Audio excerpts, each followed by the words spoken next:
Okay, hey everybody, we are live. It's my monthly Patreon hangout. Hi everybody watching. Hi everybody joining me in the room once again. Hail Hydra. And we were just having a really, we were just having a really interesting conversation before we went on the air about diction. And I know that sounds fascinating to all of you who are not either speakers or English majors or whatever. But we were talking about the importance of having good diction and how different you can sound to yourself when you hear yourself, when you record yourself. I know I haven't really ever. I mean, as I said to you, Matthew, before we went on the air, like I'm aware sometimes of my diction and how good or bad it is when I'm recording or when I'm editing myself, but usually, in the past I've recorded myself reading my writing. Just to hear how it sounds, and Dave, you mentioned like me being an English major. That's one of the things that I sort of picked up over the years to help your writing. Like whatever you're writing, if you're writing a work of fiction or just any kind of written piece, it's a huge help to read it out loud or to record yourself reading it and then listen back to it. Because not only does it help you become a better speaker, it helps you become a better writer. Because a lot of the time you'll write something on the page that sounds okay, and then when you read it out loud, you think, "Oh, wow, that sounds terrible," and you can come up with a rephrase of it, Yeah, especially if proofreading really helps to read it out loud. Definitely. Especially if you record yourself and play it back to yourself, you can actually hear what it really sounds like, what other people are hearing. Yeah. Well, the other hint is we always record the audiobooks without headphones on. Because what happens is if you have headphones on and you're listening to yourself, you're self-critical as you do it, and it affects the way you read. I just can't talk while I'm talking when I hear it in my ears, in my eyes. What? I guess it's sort of I've never heard that. That's really interesting. That's sort of like the equivalent of when you're writing a first draft. You just write. You don't. You're taught as a writer. At least I was. I think most people are who are formally educated as writers. Just write on the first draft. Just don't look back. Just go straight ahead, and don't be critical and don't edit. Wait till you get to the end of the draft, then you rewind and you go back and you start fixing stuff. Because if you try to fix things as you write, you'll never get done. You'll constantly be backing up and fixing what you just wrote, and it'll take forever to get done. Well, we use editing prompts. I don't know if you've got familiar with that. When we record something that we don't like, we'll give it a double click. And if we do like, we'll give it a single click. And then so you always know to edit between things that are only single clicks. So you give prompts. You see the spikes in the waveform? Yeah. And then you just edit that out. So it usually only one or two sentences, and then we'll do that in one or two sentences and things like that. So we're kind of editing as we go along as we read these things because we have to do it so quickly. Wow. I bet that does save a lot of time. Yeah, it really does. There's a lot of tips and hints on the internet about doing audiobooks, and that's just something everybody does these days. Yeah. You were talking about different writing styles. It reminds me of something Eric Idle was saying about why he wrote alone in the Monty Python. Yeah. He said because John Cleese was very much a line-by-line writer. He says, and it was just exhausting to write with him. And then he said with Michael Palin, he tended to just hang out and open a bottle and get drunk with him. So. Yeah, I mean, I haven't had much of a chance to collaborate with other people in writing, but in the few times I have, I found that it's best to just sort of take turns. It's really difficult to write with another person in real time because of things like that. Because you might be the type of person that slaves over a single line until you get it just perfect, and the other person might be very breezy and just be like, "Oh, come on, let's just go," And it's never mind, and that's just technical stuff. Never mind differences you might have in philosophy or viewpoint or what you want to accomplish with it. It's amazing sometimes that any works of collaborative writing get done at all because of how different we all are. That's why textual role-playing on things like Second Life or used to be Yahoo are nice exercises. Oh, yeah. Yeah, definitely. It also might be why comic books are such a mess. There's like 5 different people writing it. Yeah, I don't know. I mean, I think like I haven't read mainstream regular monthly comics for years. The more recent comics I've picked up have all been like one shots or miniseries or stuff like that, because the impression I get is that the mainstream comics, for the big ones anyway, for like the big two, are just such a mess. I mean, even Marvel started doing this stuff now, where like they reboot their continuity, or they radically rewrite things, and it's like that just bores the shit out of me. Like I don't, maybe I'm just old fashioned, which I don't know. Maybe I'm getting to that age where I'm just like, things were better back when they did it the other way. Well, I just could keep up with the number of Earths and the number of Superman and the number of Batmans and yeah. But see, it was easier when they didn't give a shit about it, though. Right. Because you're right. Like back in the Silver Age, I mean, there was like Earth 1 and Earth 2, and there was multiple dimensions. It was ridiculous, but it was all handled with a very light touch. Like they didn't really care. And now it's like everybody's so obsessed with, okay, which Superman is it? Is it the Superman of Earth Prime? Is it the Superman of Earth 2? Is it the Superman of Earth 621? Like, who gives a shit? Like, did you see or read Gods and Monsters? No.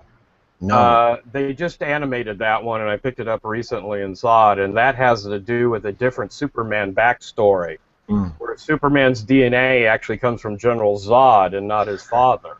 Ooh. And what happens on Earth. It's a pretty good animation, but it was a good miniseries to watch. Completely different story, and I don't know what Earth it was on, but that one was interesting enough to hold my attention. Yeah. But some of the rest of them, I can't even collect them anymore. They have to publish a list of them. You got to get this series and this series, and I said, this is too much for me. So I don't anymore.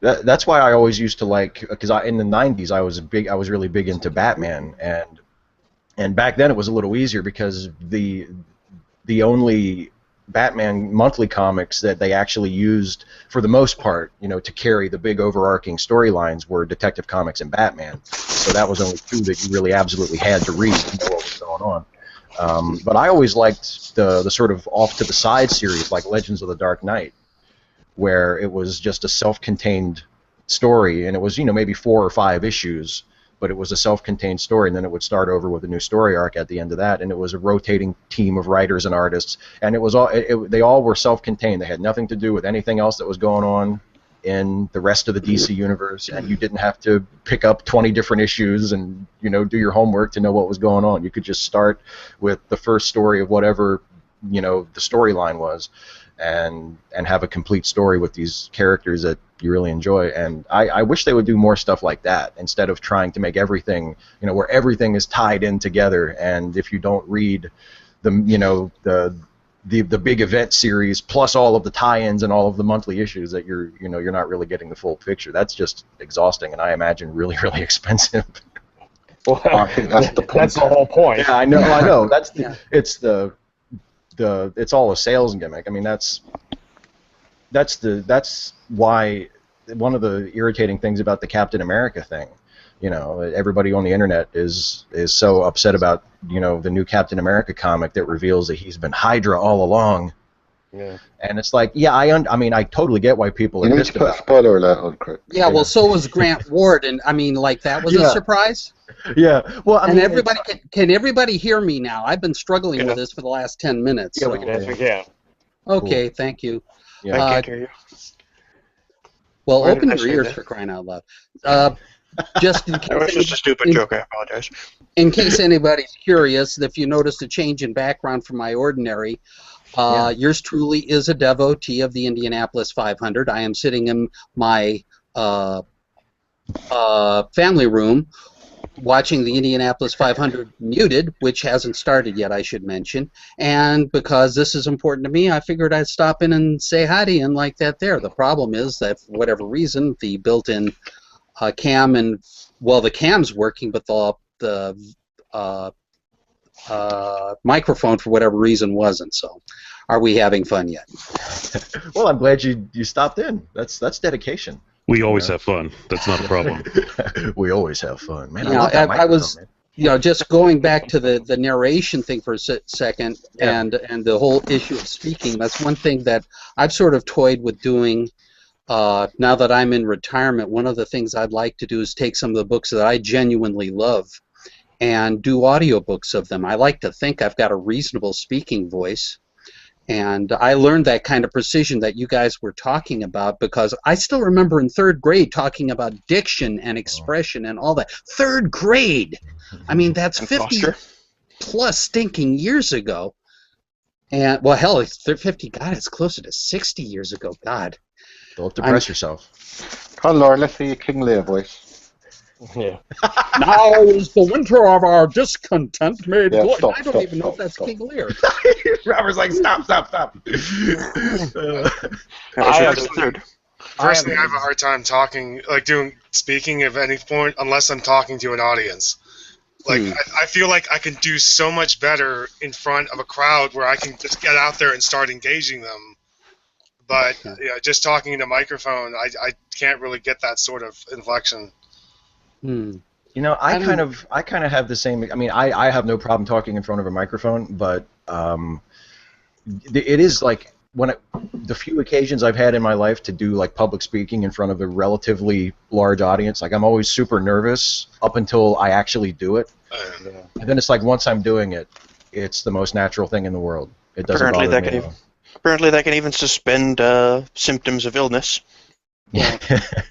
One of the things that I discovered was, I mean, especially, I used to teach maintenance training courses on the equipment that the company I worked for built.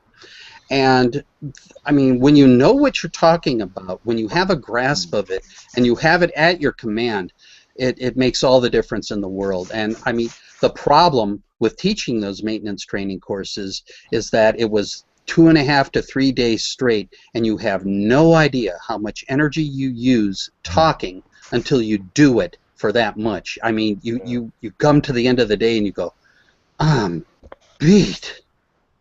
Yeah, I can imagine. Well, Sorry, go ahead, Matthew. I was going to say, you know, live theater actors go through the same thing. Even though they may be on stage only for 2 or 3 hours a night, the amount of energy that has to come out of them to fill the theater is completely draining for them. So, you know, after 3 or 4 days of doing that, they're, you know, I do community theater, so I know what that feels like. And, you know, it's through community theater that we had this one director who constantly, every rehearsal was like diction, which is why it was on the forefront of my mind. And then when I started noticing it in Steve's videos, is why I brought it up today for today's conversation. Yeah, but it even goes past that because it's not just diction, it's projection. It's being able, you know, to use your diaphragm instead of just your lungs, and, you know, and make your voice really sound out there. Well, and also, if you know your subject and it's something you're also passionately about, it's obviously much easier to speak about. I speak to large audiences fairly regularly, and sometimes some very high-level military and political audiences. And if I'm on a subject that's in my comfort zone, they're usually having to tell me to calm down or to shut up because I get onto it. When I'm talking about something that's not in my comfort zone, you just want to get it over as quickly as possible and pray that they don't ask any questions. No, you know, in the vocal booth, we can only do about 4 hours a day. And then we even have little sprays that we use and all that kind of stuff. You just the chlorophyll stuff. Well, it's just mostly just water because you get too gummy across your teeth. And but the problem is most books take 10 to 12 hours to read, but you get about a 2-to-1 ratio out of it. So it'll take about 24 hours to read. Wow. So you're talking about a lot of time, and so this energy thing is always an issue. Well, I'm listening to the audiobook of both volumes of Ian Kershaw's Hitler's biography. So whoever read that must have been there for months. And it's not like it's a little roll off the tongue either, you know. It's just it's interesting. I just came onto a copy of one of my favorite Heinleins, which is Job, a Comedy of Justice. And I figured, well, great, you know, it's unedited. I get a chance to hear it. And I queued it up, and I couldn't get in more than not even a chapter because the guy reading it had about as much commitment to what was on the text as it was dull. It was lifeless. And it'll deter me all the more. I'm going to do it, and I'm going to do it right. One of these days, I don't know when, but I'm going to do it. A dramatic rereading of a zoning commission hearing on the building of a new grocery store. Well, if you're going to do it, there's no reason not to do it right, you know? It's weird that we were talking about this. I was listening, I think it was just yesterday, maybe it was the day before yesterday. See how I forget when things are? I was listening to the radio. I was listening to the New Yorker radio hour, and they had a reading of a story, a Memorial Day short story that had been published in the New Yorker like back in 1983, but it was a more recent reading of it. And the story was one of those literary fiction stories where not a whole lot happens, and from a certain perspective it could be viewed as kind of boring, you know.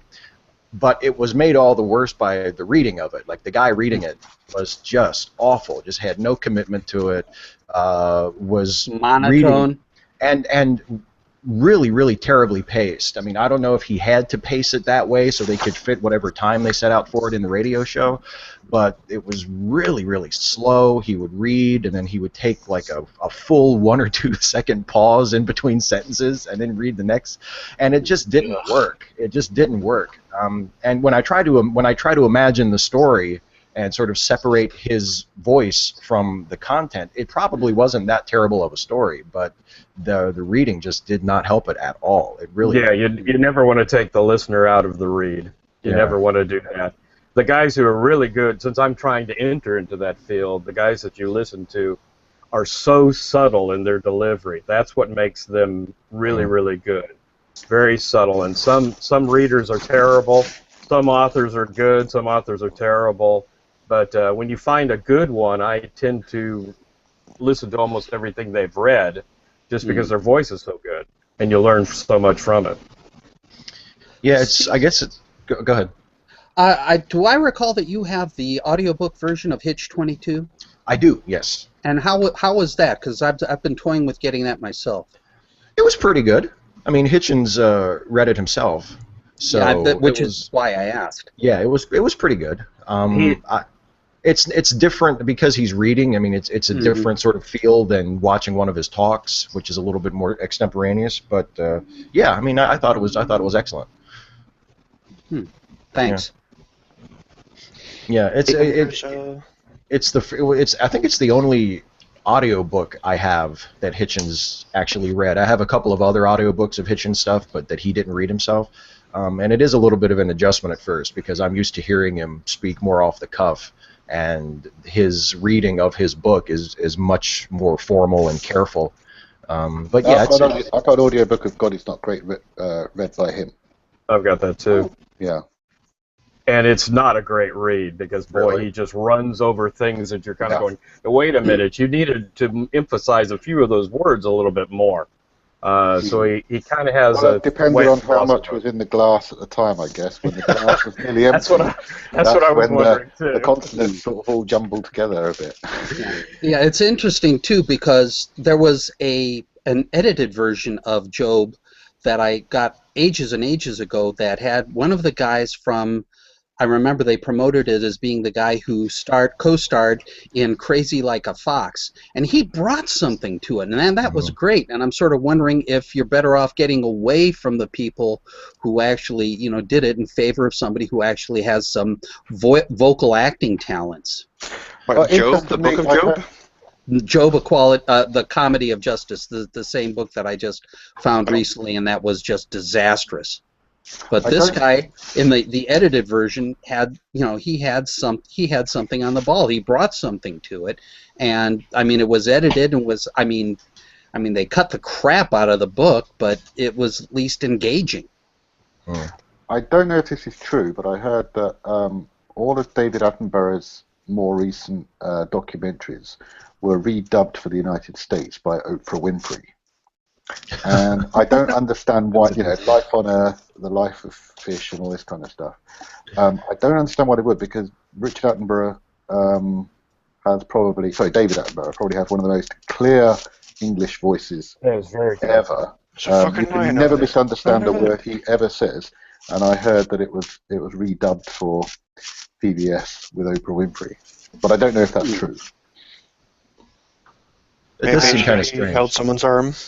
I can think of other women other than Oprah Winfrey I'd want to listen to doing a narration. It just, I'm not wild for her as a matter of course, but her voice, thank you, but no. Well, if you want to look for some really, really good ones, I always like George Godot, who does Stephen King's books, and one of my buddies, Scott Brick, who does a lot of the science fiction stuff. He's fantastic. R.C. Bray, who did The Martian, is amazing. Then there were you just look for these guys who are just stellar readers, and they're very, very good. I've had the pleasure. The way I hear it, the guy who, a number of the Harry Potter books, the Harry Potter audiobooks, was supposed to be very, I can't think of his name. I did a piece on him on NPR some years back, and apparently he just brought the farm and everything in its mother, and they're just terrific. I haven't heard any of them, but I would love to just to see what he did with it. I like that he brought the farm and its mother. That's Jim. It's a real good trick. You should try it sometime. The original author is Jim Dale, but they've also been re-narrated by Stephen Fry, who you also know. And Stephen Fry being a celebrity, they were wanting, get more sales that way. But Jim Dale is the guy you're thinking of. He's very, very good. Okay. One of the things in audiobooks that's brought me out of the reading, like I think that I was listening to a Star Wars novel that somebody gave me, and what brought me out was the guy doing the voices, and like the Admiral Akbar voices, there was just something maudlin about it, something not quite there, and I just couldn't listen anymore. It's a trap. I remember I read, or I listened to an audiobook of one of those really just completely bonkers Star Trek novels that William Shatner wrote, or was credited as writing. I was gonna say. I don't think he actually wrote them, but his name is on the cover. And they're sort of famous / infamous with Trekkies because they're so out of left field. I mean, even for Star Trek novels, which aren't considered canon for the most part, like some really goofy shit was happening in those Shatner novels, and I got an audiobook of one of those that Shatner read himself, and it was one of those cases where, I mean, Shatner, I think, in a lot of the time has been an excellent narrator. I think a lot of his voiceover stuff is really good, but it just didn't work for that book because he does his voiceover thing where he's very calm and very sort of formal and reassuring, and like he would do when he hosted Rescue 911, like super calm Shatner, and it just didn't work for a Star Trek book. And then especially when he would do Captain Kirk, and it was like Captain Kirk never sounded like that. Like Captain Kirk was never like Spock. Doing Captain Kirk. So it was just weird. But it's interesting how often when, I mean, I guess it doesn't happen all the time, but it's happened enough times that I've noticed it, where an author will read their own work and the reading just won't be very good. Like maybe sometimes you do need, depending on the author and depending on the work, you do need someone who has a little bit more distance or maybe a little bit more training in oration or presentation to do it, because or a little of both. Yeah. I mean, the two examples I always summon to mind when I talk about this is Dylan Thomas reading "Do Not Go Gentle into That Good Night," which is a really famous recording of him reading that, but it's just so overwrought. It's almost like Victorian, the way he's just over-emoting and landing every single emotional beat as hard as you possibly can and rolling his R's. Melodramatic. Yeah, super melodramatic. And then and in the same way also Sylvia Plath reading Daddy, which is a really powerful poem, and in a sense her recorded reading is also really powerful because it's super emotional, but it's just so overwrought that it almost overwhelms the poem. They always tell you this is not supposed to be a radio play. Let the author's words give you the emotions, not the actor's voice. And sometimes that's hard to do.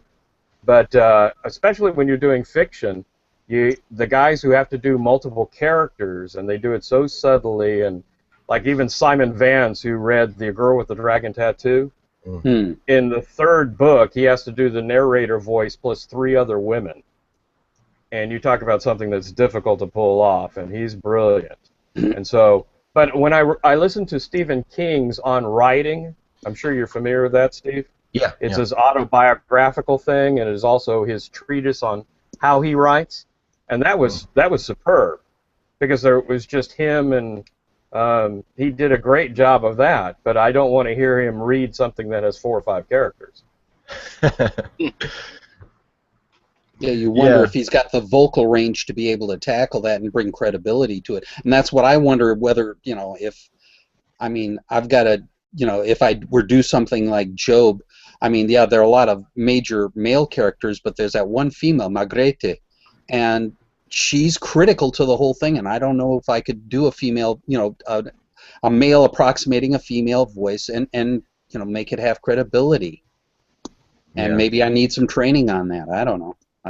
Give me a buzz offline. I can give you some hints, because I've had to do it a few times, and it doesn't sound too bad. Just do the Monty Python waitress voice. Or you sound like Mickey Mouse. I've never done it professionally. I have no expertise to offer. David, I'm sure, is a much better coach for that. But my instinct is just to not do a voice. Like if you're reading a work with multiple characters, if you're not doing special voices for the male characters, don't try to do a special voice for the female characters either. But maybe there's a better way to do it. I don't know. No, I'm sure there are multiple schools of thought as it comes to it. I would imagine. And a lot of it is attitude. You find out if you can give somebody a little faster speak, or they're a little more abrasive or a gruff, you don't have to change the voice at all. You just change their attitude, and that's really what works. There was something about hearing Patrick Stewart doing a couple of high-pitched voices in The Christmas Carol. Oh, God, that's one of my favorite things ever. I love that one. It was funny, because like the first time I listened to that was, we were on a trip to, I live in the Harrisburg area. We were going out to Pittsburgh, which is like a 4-hour drive. Yeah. And our local library had it, and we were like, we'll just take this to listen on the car trip. We hit play, and all of a sudden we look up and we're like, holy crap, we're in Pittsburgh already. Because we just got so involved in how he was doing it. Yeah, that's not really even a traditional audiobook, though, because he is performing that. He's not just reading because he did it on stage. But yeah, that's one of my favorite things. That and the Blue Carbuncle episode of the Jeremy Brett Sherlock Holmes series are like the two things I absolutely must watch or listen to every Christmas. There are other things that sort of come in and out of the rotation. Sometimes Miracle on 34th Street. Sometimes I'll skip that one. But every year around Christmas, I absolutely must listen to the Patrick Stewart Christmas Carol, and I must watch the Blue Carbuncle. And yeah, he does those different voices, but for some reason it works when he does it. Like, it doesn't sound, when he does the voice of a woman or the voice of a child, and he gets way up high like this. It just works, Well, I haven't heard it myself, but my impression with Stewart, there's a desire there to be genuine. And I've been watching interviews of him talking about Star Trek and about what happened post-Star Trek and his return to the theater and all of that. And, he's just a man of his craft. He's a man who dedicates himself to that, and he wants to do it, with integrity and with a genuine sense of what he's trying to project. And that's got to be a huge portion of what it takes to genuinely and really be successful at that, at least from this amateur's point of view. Well, he's got the certain schooling that's called the Shakespearean stage, which adds a lot. All other versions of Macbeth can go fuck themselves. And we're racing at Indianapolis. Woohoo! And can we please get the first lap in cleanly? No, I'm serious, because there've been first corner in cleanly. Yeah, well, that too. But there've been so many times when I've watched in that just first lap, yellow flag, and all of that, And the thing, I am one of those guys who loves this for the skill of it, for the the kind of skill that I wish I had and I don't. Yeah. Because one of these days, one of the things I'd love to do is go down to Mid-Ohio and spend a whole ton of money, which I don't have at the moment. I hope to, save up, and say, I want to learn to drive fast properly. And that's what these guys do, and I admire the hell out of them for it. And yeah, we got first lap in, okay, so. And if that's the other thing. If they could start 33 cars and finish with 33 cars, it'd be astonishing. I mean, cars break, and I know they do, but that's what I love this for, the skill of it, the skill and the drive and everything that it takes to do 500 miles at over 200 miles an hour. My drunk friend tried to teach me how to drive stick, and I couldn't really even back it up 5 feet. Oh, I love stick. Every car I've owned since 1982 has been a stick, and I mean, I'm woo, hello, somebody almost had a nice little shunt there. But standard, the first thing you have to know about standard transmissions is they aren't. All right, now the question is, are you as annoyed as I am about the fact that it's getting harder and harder to find manual transmissions in cars in America? Well, the automatic transmissions have gotten much more efficient, though.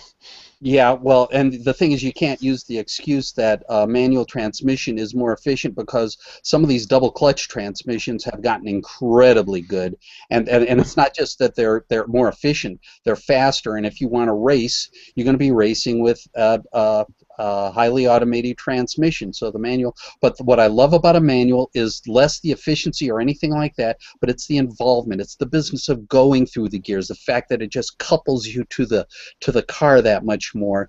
And I mean, that's one of the reasons why I got that Mustang. I mean, I've been driving BMWs for a long time, and I've very much enjoyed them, but BMW has dropped a step. They have. And I got into the Mustang, and the Mustang's sort of going, yeah, baby. And it's, every time I get into that car, it feels like an event.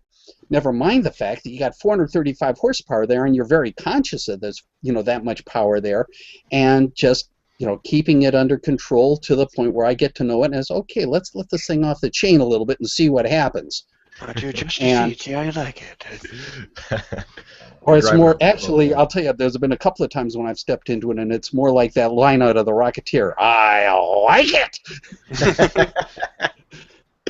Well, I hope the race goes well. I hope it doesn't turn out like my grandmother described. What was it? The Preakness recently. She watches all of the Triple Crown horse races, and she was talking to me last week about, I think it was the Preakness. I don't follow horse racing at all, but it sounded like just a nightmare. That like the track was wet. It had rained and. In one of the preliminary races, a horse fell and had to be put down, and then I heard another about one that. Yeah, and then apparently in another race, the winning horse like dropped dead right after the race.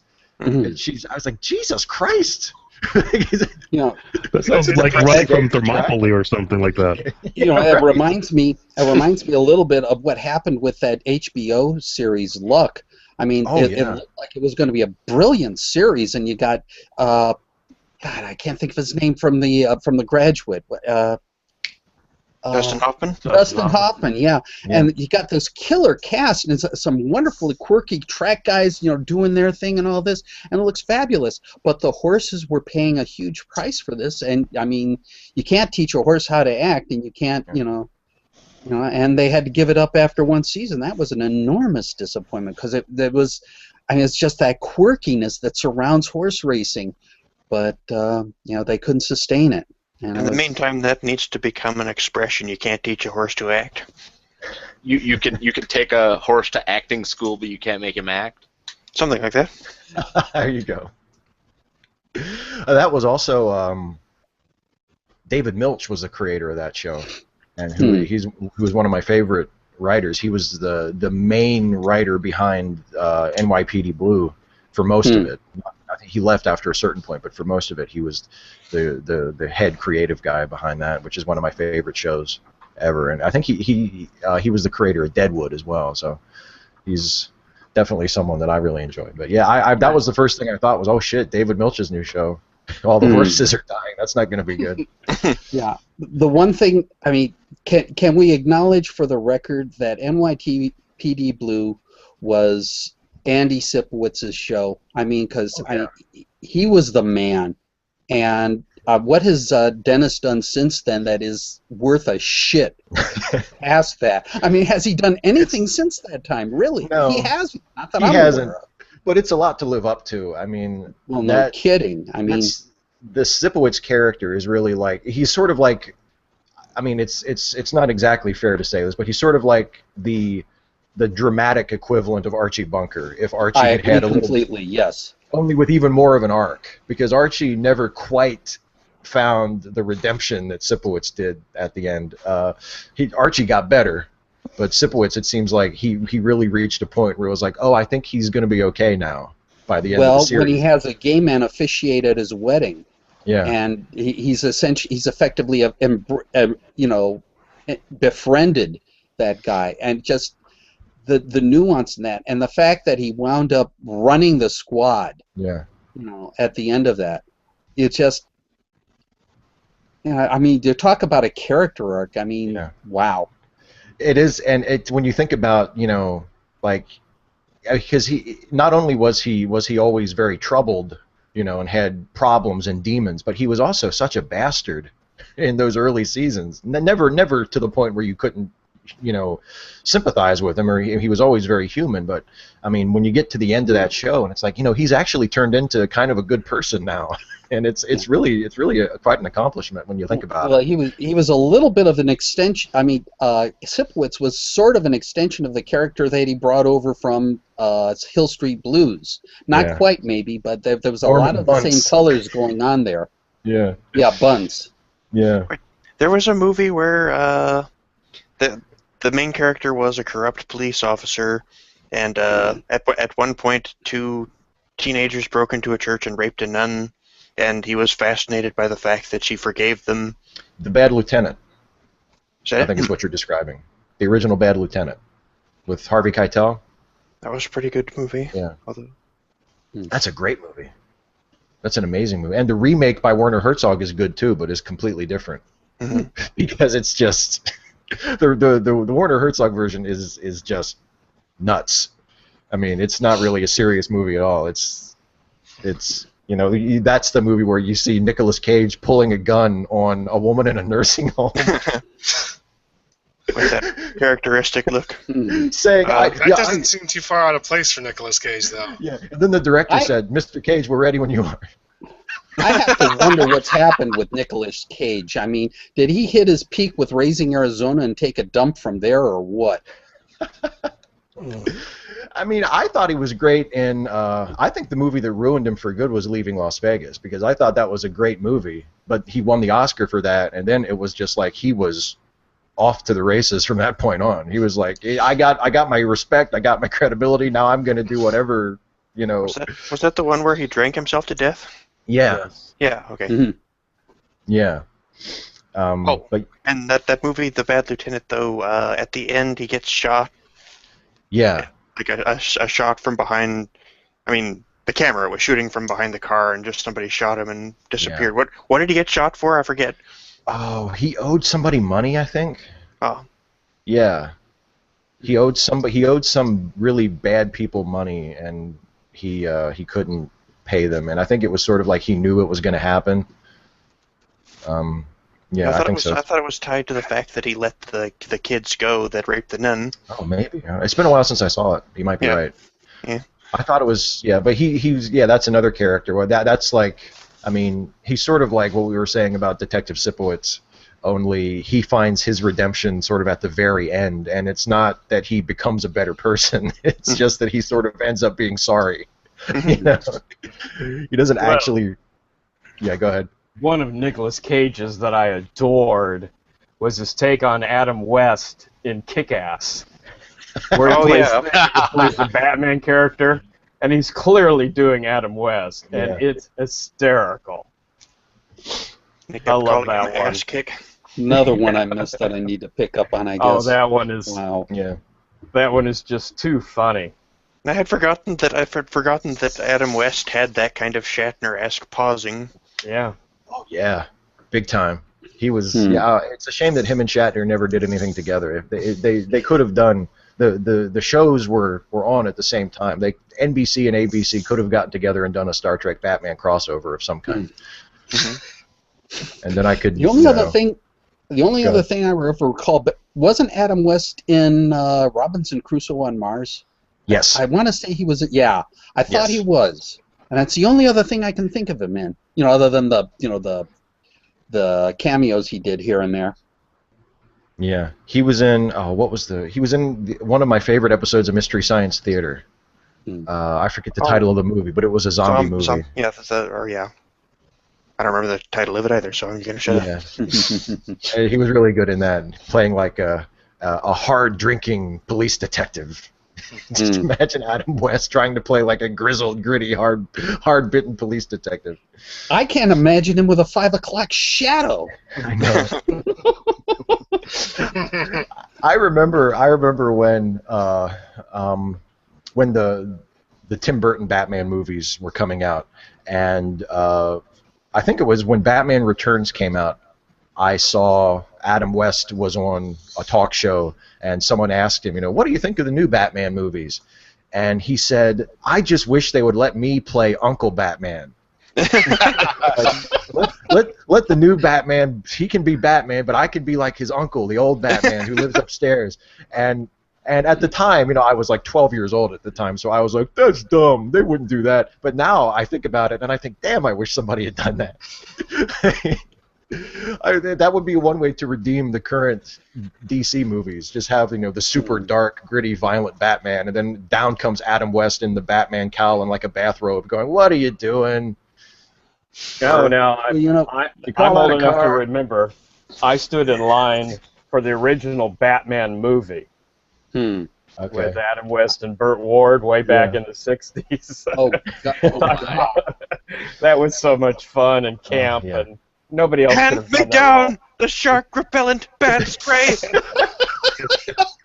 And him trying to get rid of this bomb on the pier, and it was just so much fun. Running up against the nuns, running up against the kids, running up against the Salvation Army band. Yeah, the ducks, the little baby ducks. And what's that line he has? Sometimes you just can't get rid of a bomb. There's a Twitter account that I follow called Batman66 Labels that just tweets pictures of the labels that they gave things in the episodes, and it is so funny because some of those, like my favorite is because that was one of the big running jokes in the show and in the movie, that everything had a label. And my favorite is he had a giant map of Gotham City in the Batcave, and that's clearly what it was, a giant map of Gotham City, and there was a sign on the top of it that said "Giant lighted roadside map of Gotham City." The giant lighted part is probably what puts that over the top. Because otherwise, how would you know? Well, I couldn't believe how the series actually had some futuristic science in it. Believe it or not, the Batmobile had atomic batteries. And the Bat computer was run by a diamond. And you talk about something that we're still trying to get into today. I thought that was amazing when I told somebody, the Bat diamond ran the computer. Yeah, the diamonds running computers is something that has been sort of a staple of cheesy adventure fiction for a while too. Like that was one of the, not just computers, but like any sort of use, like industrial use for a diamond. It seems like in Batman and Robin, Mr. Freeze wanted the diamond for his giant freeze ray. It's like, doesn't anybody want diamonds because they're gems anymore? Everybody wants diamonds for like these industrial purposes. Oh, well, Catwoman does. Yeah, Catwoman likes. The supervillains know better than to buy into the De Beers conspiracy. Well, did you ever see that stupid Sean Connery film called Zardoz? Yes. That's one I never saw, and I just wanted to see it so I could say I saw it. I only saw the costume. That is just horrible looking, but they have a diamond computer in that one as well, too. Yeah. Well, for the record, I think there was some exploration for a little while. There was this a process which I think is still going on called silicon on insulator, and actually diamond is a wonderful insulator. So they were trying silicon on diamond, where you epitaxially layer conductive silicon on a highly insulative surface. And of course, it was way too expensive, so it devolved to silicon on sapphire, which actually works almost as well. But where it's gone from there, I don't know, because I haven't really kept up.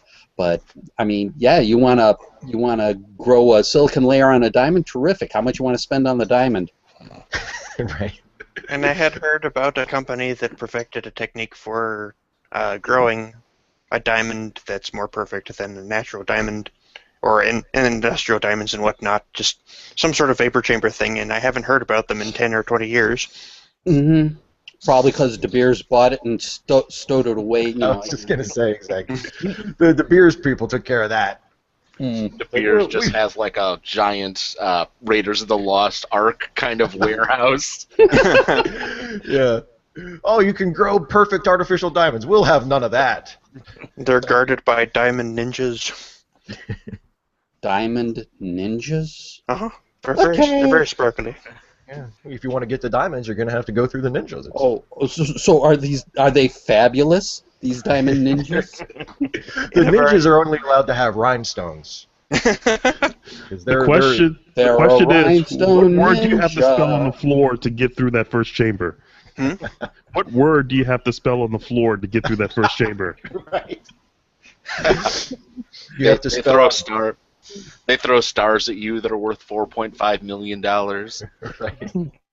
You have to spell out "diamonds are forever" in Greek. And they have a fighting style that involves a marriage of Elvis and Michael Jackson dance moves. Someone needs to make this movie now. Make a movie where there are Michael Jackson, Elvis dancing diamond ninjas. First, Steve, you need to write it. Okay. Yeah, we know a screenwriter. Like, I have no idea what the story is. I have this one idea for a really cool action scene with dancing ninjas guarding diamonds. With crotch lasers. With crotch lasers. Sure, why not? Yeah, as long as we're free associating, just let it go nuts, man, completely. Yeah, fuck it. Who knows? We may hit the mother load.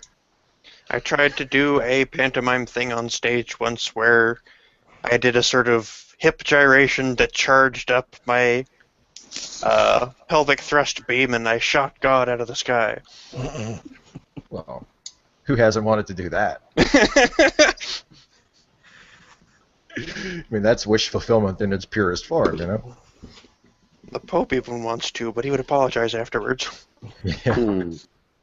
Yeah, either that or the people in the Curia would walk it back after he did so. Yeah. The Curia? Whoever his immediate adjutants are. Right. He didn't mean that. Can you imagine what it's operating in his office? He's making gestures to atheists and to homosexuals, and the guys in the Curia go, "Holy shit, he's at it again!" How are we gonna walk this back? They're reaching into their desk drawers for the bottle of booze and go, "Damn it! When is this guy gonna shut up?" He's screwing up the whole thing. So it's Adam West as Uncle Pope, man. Have we heard from the Pope Emeritus since this time started? No. Benedict's been awfully quiet. Hopefully the lawyers are told to say nothing. Yeah. Keep your mouth shut. They can't let anybody know who he is in case they actually bring down some indictments. Then they might have to turn him in. Keep that Alzheimer's thing going. That's it's worth keeping in mind. He is no longer the head of a state, so he is vulnerable to prosecution. If he's stupid enough to get out of Castle Gandolfo, which he probably isn't. He's probably thinking, God, I'm still alive. I thought this was going to be over. That's why I gave up the gig. Yeah, I think he gave up the gig because the gig was too much for him. Yeah. I mean, especially with the whole priest sex abuse business. I have to say one of my biggest disappointments is that Spotlight, and I know I harp on Spotlight, but I was hoping that there would be a whole lot more fallout from that movie, coming out, and maybe finally somebody, get crazy and actually start arresting priests. Gee whiz, what a concept. But yeah, I felt the same after watching The Big Short, but that didn't happen either. Yeah, I was thinking the same I saw thing. it. That was a fun. Well, it wasn't a fun film, but it was a good film to watch. I really enjoyed that. It's a good film that took a very complex subject and made it understandable and entertaining. Using a technique that you never would have guessed would have worked, and yet it worked brilliantly. Yeah. Oh yeah, having economics done by a girl in a bathtub drinking champagne. That Or was Anthony great. Bourdain in front of his kitchen. This is what's going on. It was hilarious, but it worked. When they explain betting on the blackjack table and everybody behind them was betting on them, that explained the concept perfectly, and that got very, very scary very quickly. Yeah. There was an episode of This American Life way back when the financial crisis first started that did a pretty good job of explaining in very general layman's terms so that people like me could understand it or at least get a concept of it, what was going on and what had caused the crisis. It seems like there's because what happened was so widespread and because the causes behind it were so complicated, it's almost like a cottage industry of people just cropping up to try to explain it to people who were sort of over our heads. And I saw a cartoon where it went off on it quickly became a conspiracy theory about the central bank or the Illuminati? the Fed. Oh yeah. And then it devolved into conspiracy theories that go back further and further. I forget the name of the house of the famous name that's connected in The Rothschilds? Yeah, the Rothschilds. Probably. And then, It's always the Rothschilds. and then I've as never they- met one of these people, so are they that high up that we never get to see anyone named Rothschild? Yes, of course. What I want to know is, are the other 12 Illuminati bloodlines jealous that the Rothschilds get all the attention? Well, actually, the Rothschilds are supposed to catch all the flack while the other guys are operating behind the scenes. I mean, they're the ninja rich. I want to know how the Rothschilds got to be such good friends with Beyonce and Jay-Z. I mean, they are definitely in two different social circles. I don't know how that happened. Well, as the cartoon turned into a stupid spoof from 300, or stupid 300 spoof, I had to wonder why does all Fed conspiracy theory devolve eventually into anti-Semitism? I can't pretty think much. why. Who's own the banks? Haven't you heard? Pretty much every conspiracy theory eventually devolves into anti-Semitism. Even the ones like, oh, they faked the moon landing, and then you get 5 or 6 steps into it, and it's like, and it was the Jews. I've heard that. Okay. I've heard it was to distract them away from their nuclear reactor at Dimona. Yeah. And you're sitting there going, It's just like all of there Fed's cheaper ways of doing that? And a massive rocket going to the moon. Yeah. or celebrity scandals. And it's funny you say that, Steve, because I'm like, there'd be times where I see people talking about some immigrants saying, oh, why don't they assimilate like the Jews? I'm like, oh, that's really helping them a lot. Yeah. Well, don't you hate the Jews too, though, man? Basically, like, yeah, it's like they say all this shit, and then like whenever somebody else doesn't want to be like fully American, whatever that means, Yeah. and they're like, oh, why can't they be like the Jews who are integrated into our society? And I'm like, have you looked at the hate crimes against Jews? Yeah. We've got the European election referendum next month about whether Britain's going to stay in the EU or not. Mm. And immigrations are a very important part of that discussion. What's interesting is everyone over here is terrified that these immigrants or refugees might take their jobs or get to see the dentist before them from the National Health Service. When you watch Fox News, they're all going to kill you, but here we're just worried about having a seat on the bus and making sure your favourite book's still going to be in the library when these evil foreigners come over here and start going to hospital with a broken leg or something. Oh, So completely different narrative over here. It's a more civilized form of xenophobia. Yeah. Rather not be inconvenienced. Well, look, we all hate immigrants too, but let's keep our heads about us, okay? Yeah. I think Samantha Bee did the best ever discussion on that when it showed the Canadian side where they're saying, oh yeah, we want more Syrian refugees, and then it just about 8 clips of Fox News going, they could be ISIS, they could all be bringing nuclear material into America, and you're sitting there, how does the logic leap to the worst case scenario in every situation? And I managed to get through 56 minutes without mentioning Donald Trump, but it's the slippery slope fallacy. It's just just like the domino theory in over this side of the water about what the freaking hell is going on and how juvenile the discussion has descended over your way. And I'll stop there. Well, you made the mistake of using Fox News and logic in the same sentence. Exactly. So has a distressingly large portion of our population. That's the point I'm really making is I had this other discussion with somebody online where they're saying about the US military is being gutted, and I said it's gone from 670 million to 620 billion dollars a year. That's mostly catering and fuel, and it's still higher than the next 10 put together. But yet you don't feel safe. You feel vulnerable because you've lost $50 billion of your defense budget, and you're now terrified of people in sandals. So no monetary figure is going to make you feel safe. Exactly. There's something about, and I don't know what it is, I can't explain it, but I know it's definitely something that happens a lot, where people of a certain political ideology, it seems that like more conservative people have a tendency to think this way more often than liberal people. But there are liberal people who are just as bad. Where we're more afraid of imaginary things that have never happened or almost never happened than we are of actual problems. Like the immigrants, like that's how terrorists are going to get in. I'm pretty buy a plane ticket like a normal person with a passport, and they're going to just turn up as tourists. I think every major act of terrorism that has ever been committed on U.S. soil that was done by a non-American was done by someone who entered the country legally.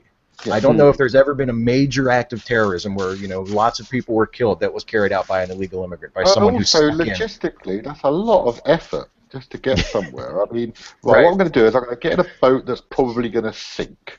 I'm going to probably drown in the Mediterranean. I'll then have to go through Albania, Macedonia, Serbia, Greece, maybe get into Austria, and then from there I'm going to apply for asylum in the United States with no guarantee I'm going to get there. Exactly. And let's just say I've gone through all of this process, I'm going to get there. Then what? Just sit in Libya and buy a plane ticket. Just do it. It's much easiher. And just say you're going to Disneyland. They'll let you in. They will. Yeah. Well, it's going to be cheaper as well than giving $20,000 to a people smuggler. Why do you think they call it? If you have a major illegal objective, then you have to do everything legally before you actually do the objective. Otherwise, you risk everything. Oh, of course, because all the paedophiles in America were just waiting for the transgender law to change. I was thinking that same thing. I mean, now they've got it. They can go and molest people with impunity. Because beforehand, they were so respectful of the law. Exactly. Finally, we can get into the ladies' room. Now we're back to Spotlight again. That reminds me of someone posted, a woman on my Facebook posted, I often use the men's bathroom because I identify with a shorter line.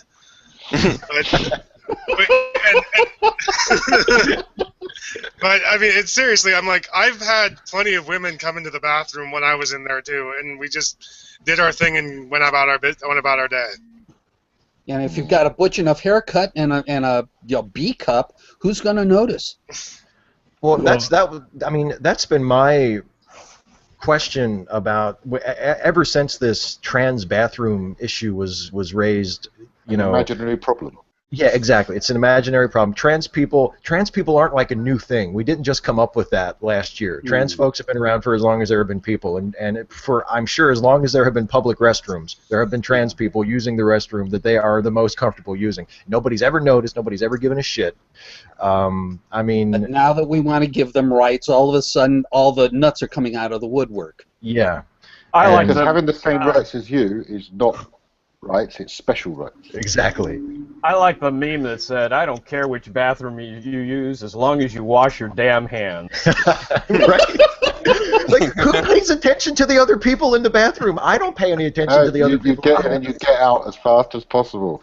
Yeah. I mean, even as grown men, if you make eye contact with somebody else in there, you sort of want to dismiss it like that just didn't happen. No. Yeah, Yeah, I don't have no idea. some women don't realize just how bad men have it, especially in older buildings where, you know, there's either no dividers between urinals or instead of urinals, they just have the trough. Oh, the trough, Yeah. yeah. Exactly. That's Yeah, They and the have- smell. Oh, brother. Yeah. I mean, I've been to some ballparks where they did that back in the day, and oh man, you can't get out of there fast enough. We can rebrand the analogy into Schrodinger's penis. Yeah, exactly. If I didn't look at it, if I didn't see it, it's not there. No one wants to be in these rooms. Let's establish that fact. No one wants to be in restrooms They're not a anywhere. hangout place. It's Exactly. not a hangout place. We need to change the narrative from letting people use the restroom where they're most comfortable to letting them use the restroom where they're the least uncomfortable. Because that's really the point. Like, I just don't. Can I just pee and not get hassled and not have to worry about somebody coming in and fucking with me? Please, is that okay?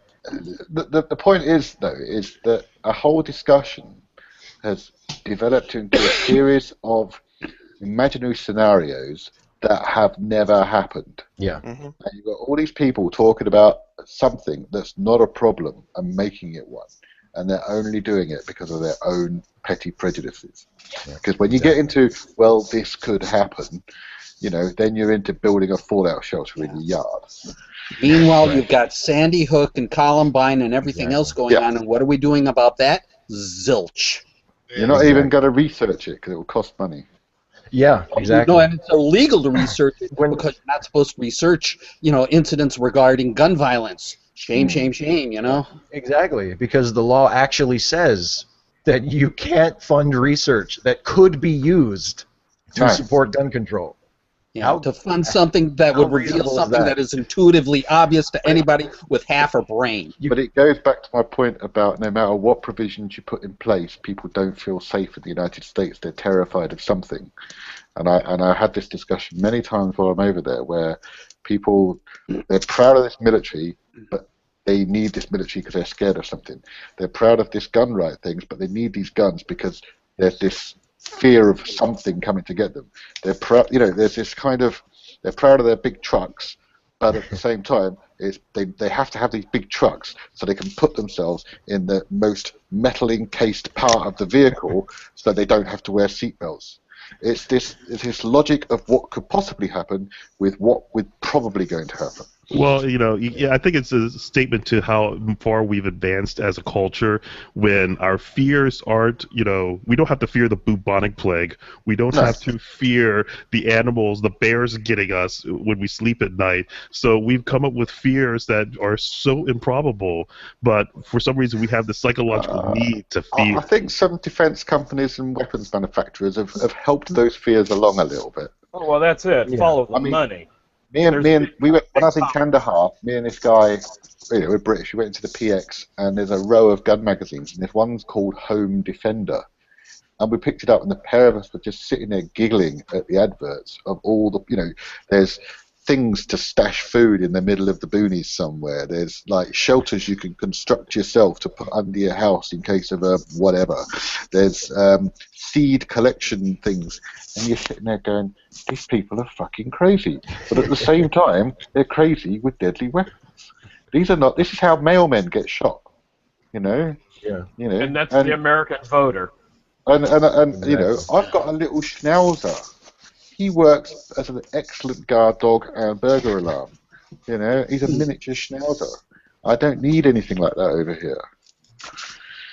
You know, and then the argument's either you're pro-gun or you're anti-gun. There's no kind of middle ground in there at all. There's not, well, I don't mind you having a gun as long as, one, you're not crazy, and two, you're competent to use it, because those two things combined are usually pretty bad for somebody, probably your foot.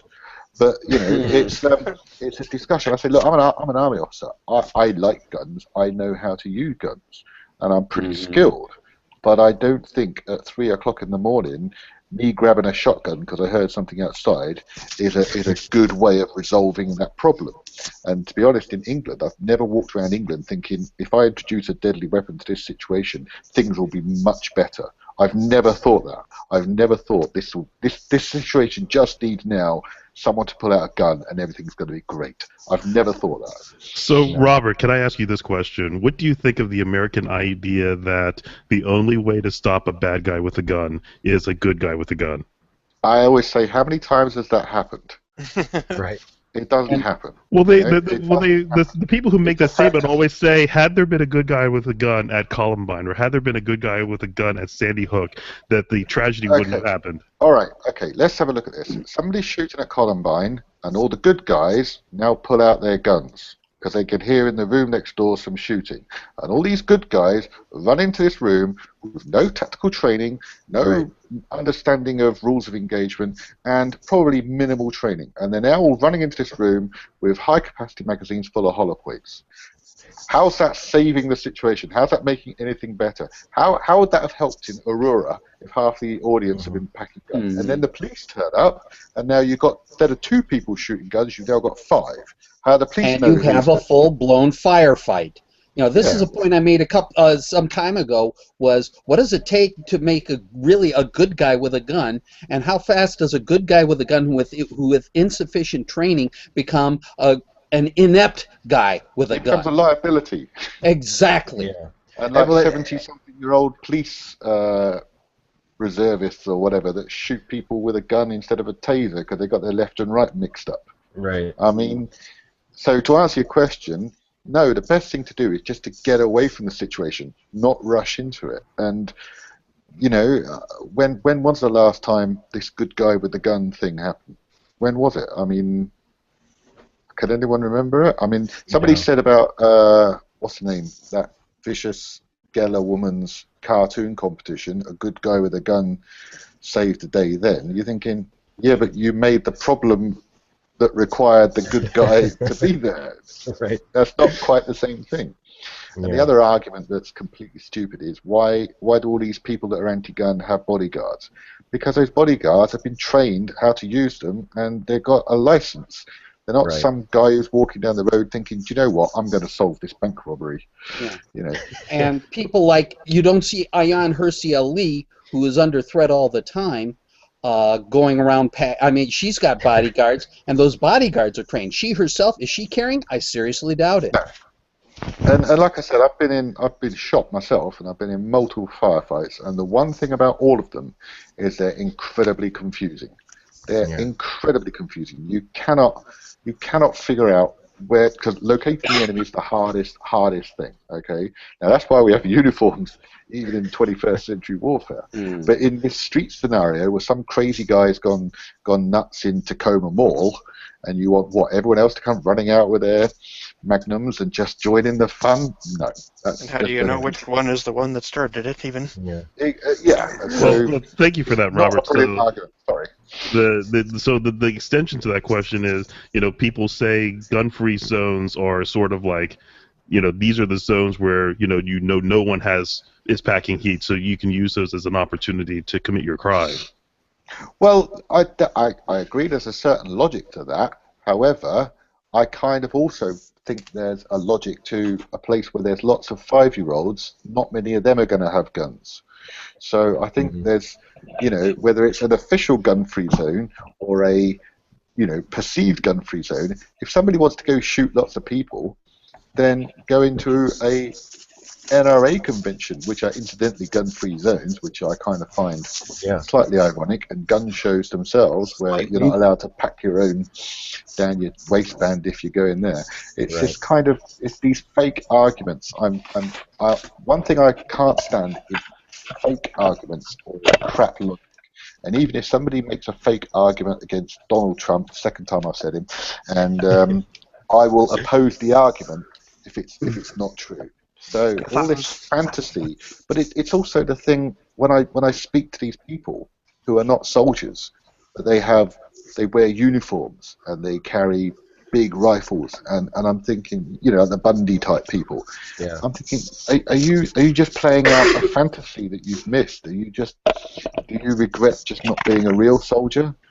And and they keep going on about this to fight the government tyranny when that happens, and you say, well, okay, you do realise the French resistance were an organised force. They weren't a load of individuals living in the middle of the, Dijon region with a musket in the loft. These were a serious fighting guerrilla force.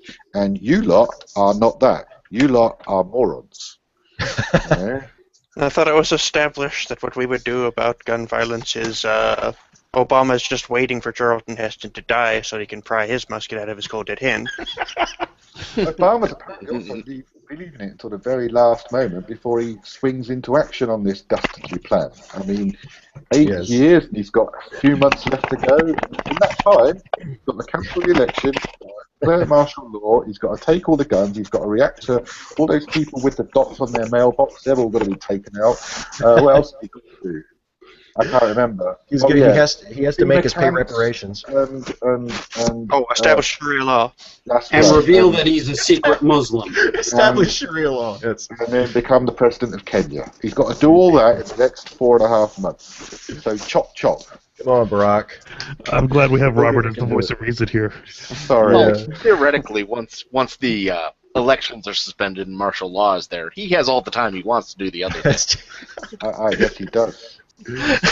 He's going to come on TV and say, he's going to come on TV and say, "This isn't actually my farewell address. I have some announcements to make." Yeah, they'll tell Donald Trump and tell him he's fired. Yeah. I was going to just leave at the end of my term, but you crazy motherfuckers had to elect Donald Trump, so here's what's going to happen now. Hey, I mean, okay, there's lots of things we can argue about Obama and whether he was good or whether he's bad and stuff like that, but he was one hell of an orator. He could speak. He can speak, sorry. Done in the past tense already. Oh, dear. Don't get ahead of him.